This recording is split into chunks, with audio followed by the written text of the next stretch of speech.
현재 시간 2시 52분 지나고 있습니다. 시장 안에서의 특징주들 더 들고 가는 게 좋을지 매도해야 될지 고냐 스톱이냐로 정리해 드릴게요.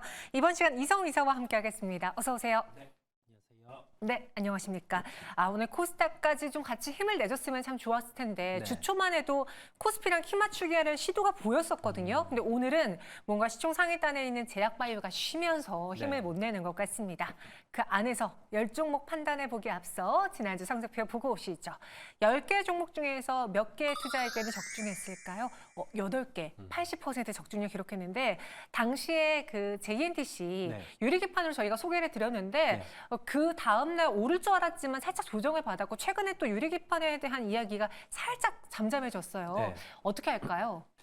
보유하고 간다라는 시각이고요.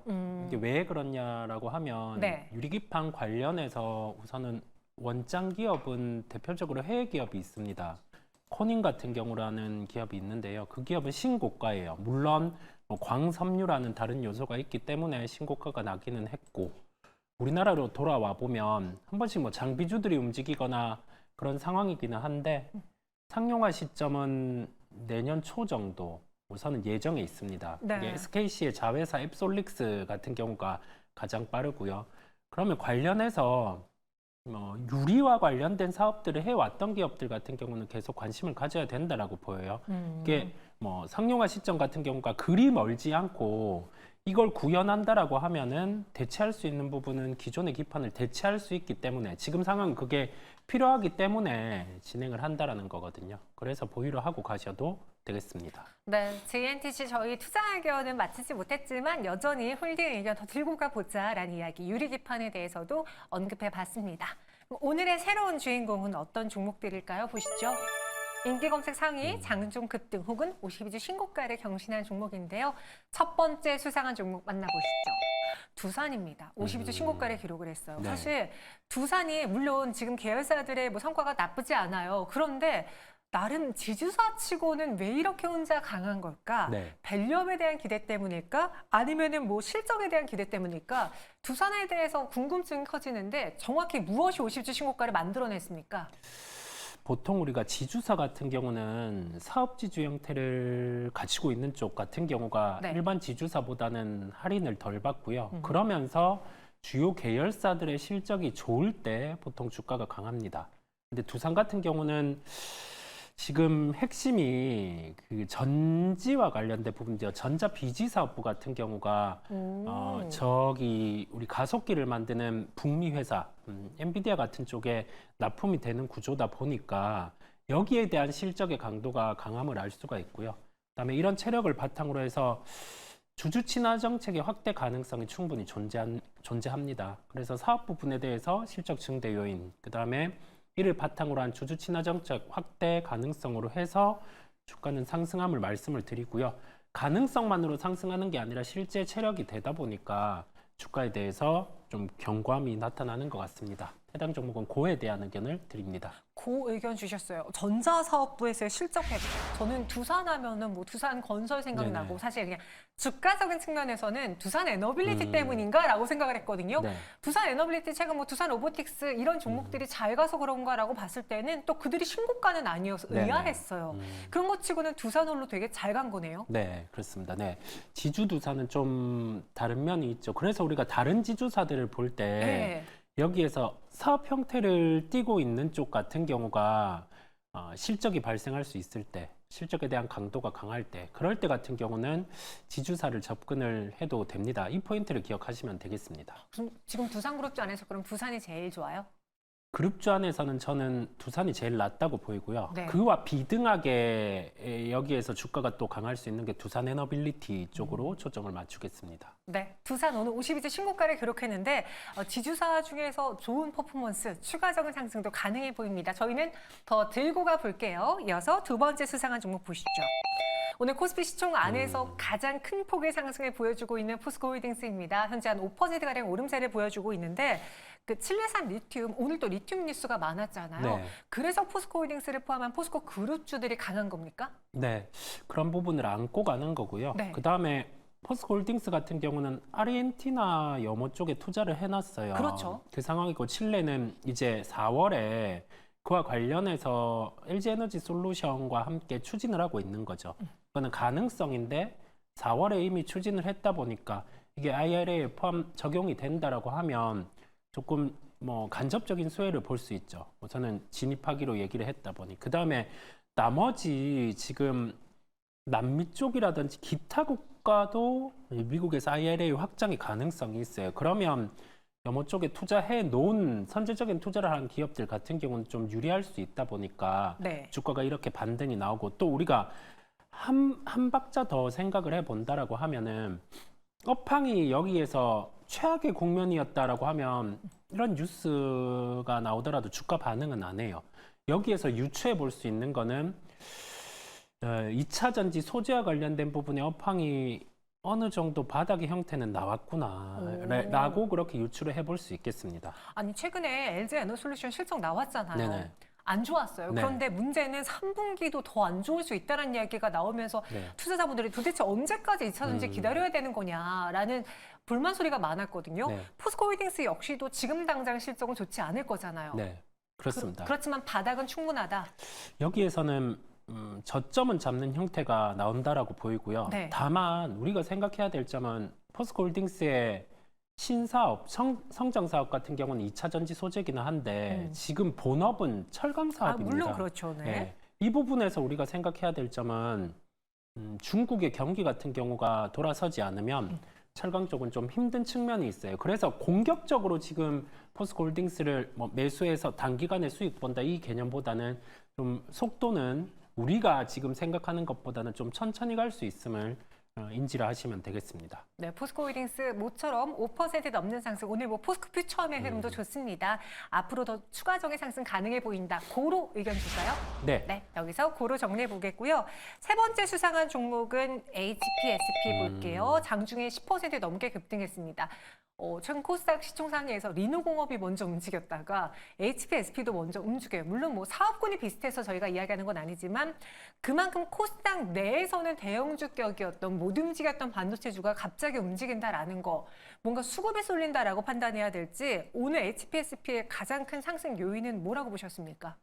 우선 변수는 5월에 발표하기로 했던 EST와의 분쟁 관련 뭐 과정 결과 같은 경우가 네. 7월에 발표 예정에 있어요. 가깝죠. 네, 이제 7월 발표 예정에 있다 보니까 이거는 변수입니다.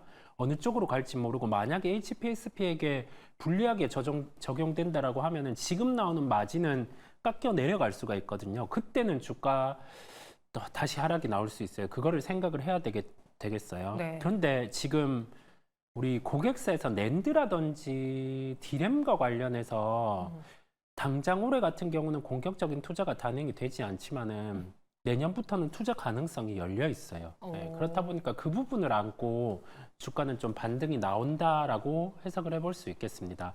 그런 점을 감안을 했을 때 7월에 분쟁 관련해서 변수는 있지만 이 정도 주가에서 뭐 매도를 하고 그럴 필요는 없어 보이거든요. 네. 그래서 그에 대한 의견을 드립니다. 아니 저 그런 이야기를 들었어요. 네. 최근에 이제 초부장보다 삼성전자, SK하이닉스의 퍼포먼스가 좋은 이유가 뭐냐면 네. 이 HBM이 지금 이를 끌어올리고 있잖아요. 근데 이에 대한 투자라던가 증설, 물론 투입들이 어느 정도 다 포화 상태였기 때문에 추가적인 투자가 안 이루어진다면 소부장단에서의 실적 타격으로 이어질 수 있으니 그래서 요즘 소부장에 대한 매력도가 좀 떨어진 거 아니냐라는 이야기를 들었는데 네. 올 하반기는 주춤해도 내년에 다시 올라간다라는 건가요? 내년에는 확실히 좋아집니다. 확실히요? 네, 소부장, 전공정 소부장 이쪽을 봐야 되고요. 지금은 이 약간의 시차가 있어서 그렇거든요. 원래는 하반기 정도에 좀 회복을 봤는데 네. 그게 HBM 중심으로 디램 낸드 가격이 올라오다 보니까요. 출하량이 이렇게 늘지는 않고 가격이 올라오다 보니까 발생하는 현상인데 그 최종 종착지 같은 경우는 전공정의 실적 증대입니다. 그렇다 보니까 내년을 준비하면서 특히 순서는 소재 부품 먼저 그 다음에 장비거든요. 예. 그래서 가격 메리트가 들어왔을 때는 꼭 봐야 됩니다. 꼭. 예. 가격 메리트 있다? 있습니다. 알겠습니다. 소부장 내년에 또 이 투자에 대한 기대감 충분히 확실히 개선된다라고 말해주셨고요. 그리고 그 의견 드렸습니다. 저희 여기서 매도 안 할게요. 다음 수상한 종목 보시죠. 시프트업입니다. 새내기주. 요즘 새내기주들 더블 보기 어렵습니다. 네네. 그렇죠. 네. 네. 오늘도 한 40% 후반 정도의 상승 보여줬다가 지금은 시초가 밑으로 좀 내려와 있는 상황인데 네. 너무 처음부터 가격이 비싸게 책정돼서 그래요? 아니면 오늘 시장이 잠잠해서 그래요? 아니면 또 게임주가 요즘에 뭐 다 같이 좋은 건 아니어서 그래서 그래요? 이 종목이 상장이 될 때 순이익은 한 1,000억에서 1,100억 정도에 네. 책정이 됐었고 그걸 감안해서 주가 수익 비율은 39배 정도. 그래서 한 3조 9천억 정도로 이제 공모에 대한 가격을 매겨온 상황이거든요. 예. 그렇다 보니까 주가는 그 이상으로 상승을 했었어요. 시장의 다른 논리는 뭐 단순히 게임 하나가 아니라 뭐 두세 개를 대입을 해서 순이익 2천억 체력에 그러면 시가총액 6조 정도도 가능하지 않냐 이런 논리가 있기는 한데 우선은 시가총액 4조 내외에서 변동성이 확대된다라는 시각입니다. 그렇다 보니까 저는 스탑에 대한 의견을 드립니다. 스톱이요. 요즘 뭐 새내기주들은요, 그냥 욕심내지 말고 무조건 시가에 팔아라라는 그런 이야기가 많아요. 왜냐면 네네. 예전처럼 막 흥행하기가 쉽지 않기 때문에 네. 그래서 시초가가 고가일 때가 많다라고 했는데 지금 시프트업도 거의 10%대 상승으로 쭉 윗골이 달았거든요. 네. 그럼 여기서 스톱인 건 신규 매수도 안 되는 거죠? 신규 매수는 유보를 하는 게 낫고요. 네. 아마 지금 4조 시가총액 기준으로 내외로 변동성이 확대가 될 텐데 시총 기준으로 봤을 때 한 3조 초반, 한 3조 2천억 원 정도 이 정도에서는 다시 반등을 시도할 수는 있어요. 그렇게 생각하고 좀 가시면 되고 신규주는 첫날 변동성 크고 네. 한 2, 3일 정도는 보통 쉽니다. 그렇다 보니까 그것까지 한번 생각을 하시면 되겠습니다. 네, 그래서 시프트업은 스톱 의견 드렸습니다. 균등으로 한 주밖에 안 나온 거는 그만큼 열기가 뜨거웠는데 네, 아쉬웠네요. 이어서 라파스 보겠습니다. 오늘 모처럼 시장에서 이슈가 부각되면서 장중에 상한가를 기록을 했어요. 그 옛날에 우리가 그 코로나 때도 백신 패치 이야기하면서 움직였던 적이 있고 네. 이번에는 비만이 핫해서 그런가 비만 치료제 패치 이야기가 나오대요. 네. 패치형 위고비 네. 주사 부담이 경감된다라는 점이 세계 최초라는 타이틀을 달고 뉴스로 다뤄졌고 이 재료 무게를 놓고 상한가를 갔기 때문에 우선은 그에 대한 의견을 드립니다. 다만 우리가 생각해 볼 점은 해당 종목 같은 경우는 기술이 있는데 이거를 제품과 연결해서 결과를 내놓는다 하면은 주가 복원력은 빠를 수 있어요. 여기에서 선택인 겁니다. 이 가능성이 내가 있다라고 생각을 하면 쥐고 고를 하는 거고 그게 좀 아니고 제품까지 확인하고 싶다라고 하면은 좀 계속 확인을 하는 거거든요. 네. 근데 상한가 갔기 때문에 저는 추가 시세가 내일은 가능하다는 점에서 우선 그에 대한 의견을 드리는데 제가 제 포트폴리오에 담으라고 하면은 안 담아요? 저는 유보를 합니다. 실상 뭐 위고비랑 지금 뭐 하고 있는 건 없잖아요. 그렇죠? 그런 셈이죠. 네, 네네. 그래서 오늘 이슈로 인해서 움직였고 하지만 시장이 선택을 해줬으니 그걸 믿고 나는 그 의견 현구간선 매도하지 않겠다. 그렇다고 살만한 그런 매력적인 종목은 아닌 것 같다라는 의견이었습니다. 전체 10가지에 대한 투자 의견 어떨까요? 고스톱으로 정리해 드리겠습니다. 시프트업만 스톱이고요. 나머지 9개 종목 모두 다 고네요. 그중에서 가장 수상한 종목 무엇입니까? 저는 포스코 퓨처엠을 말씀을 드립니다. 포스코 홀딩스 퓨처엠? 네, 퓨처엠. 퓨처엠이요? 네. 오. 퓨처엠이 지금 음극재 대비해서 양극재 업황은 부진합니다. 네. 이번에 수출입 데이터 같은 경우도 NCA 같은 경우에 가격은 올라왔지만은 수출 중량은 빠졌거든요. 그래서 여기에서 시간은 더 걸릴 수는 있어요. 그런데 더 업황이 나빠질 거냐 이 부분이 가만이거든요. 물론 리튬 업체의 조정이 필요하고 그리고 나서 전기차의 수요를 확인할 필요가 있겠지만은 가격 메리트는 이제 주가로는 발생했다라고 보입니다. 그다음에 이 수요 회복 같은 경우는 기아차의 EV3, 그다음에 GM의 이코녹스 같은 경우에 판매 추이를 체크하면서도 충분히 플레이를 할 수 있다라는 점에서 말씀을 드리게 됐고요. 목표가는 32만 원, 손절가는 23만 원을 제시해 드립니다. 네, 양극재 사실 그 2차 전지의 전성기는 양극재였는데 그렇죠. 네. 요즘은 실리콘 음극재가 더 강하게 움직이면서 대주전자 재료가 그 안에서 더 강한 퍼포먼스를 보여줬습니다. 하지만 가격 매력도 무시 못한다. 또 업황도 개선될 것이다. 그래서 포스코 퓨처엠은 오늘의 베스트 수상한 종목으로 선정해 봤습니다. 우리 이성우 이사와 함께했고요. 인사드리겠습니다. 고맙습니다. 네, 감사합니다.